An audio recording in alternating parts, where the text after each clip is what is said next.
இன்றைக்கி வந்து ஹஸ்பண்டோட லஞ்ச் பாக்ஸுக்கு வந்து முட்டை பிரியாணியும் ரைத்தா அப்புறம் மாம்பழம் இதெல்லாம் வச்சு கட்டி கொடுத்துட்டு உப்பு காலி ஆயிடுச்சு வீட்டில். ஸோ இஷிதா கீழே போய் உப்பு வாங்கிட்டு வரையாடான்னொடனே போயிட்டா தைரியமாக.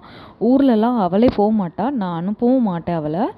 இங்கே வந்து அவளும் போகிறேன்ட்டா. சரி போய் வாங்கிட்டு வாடான்னு சொல்லிட்டு அனுப்பி விட்டுட்டேன். அழகாக சமத்தா வாங்கிட்டு வந்துட்டா.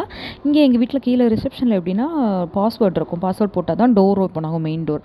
ஸோ அதெல்லாம் பாஸ்வேர்டெல்லாம் அவள் தெரிஞ்சு வச்சுருக்கிறா, பேப்பரில் எழுதிட்டு போனால். ஸோ அதை போட்டு சமத்தா ஓப்பன் பண்ணிவிட்டு வந்துட்டா.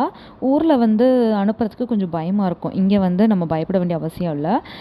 எந்த டைம்லனாலும் நம்ம தனியாக போகலாம், குழந்தைங்களையுமே அனுப்பலாம். ரோட்டில் க்ராஸ் பண்ணோன்னா கூட ஏதாவது கார் வந்தால் கூட நம்ம க்ராஸ் பண்ணுறோம் அப்படி தெரிஞ்சிட்டாலே அவங்க ஸ்டாப் ஆகிடுவாங்க. நம்ம போய் க்ராஸ் பண்ணதுக்கப்புறம் தான் அவங்க கார் எடுத்துகிட்டு போவாங்க. அந்தளவுக்கு ரொம்ப இம்பார்ட்டன்ட் கொடுப்பாங்க. ஸோ சேஃபாக செல்லக்குட்டி போயிட்டு வந்துட்டா. எனக்குமே வந்து குழந்தை வளர்ந்துட்டா அப்படிங்கிற மாதிரி ஃபீல் ஆச்சு. வீடியோ பிடிச்சிருந்துச்சின்னா லைக் பண்ணிவிடுங்க. பாய்.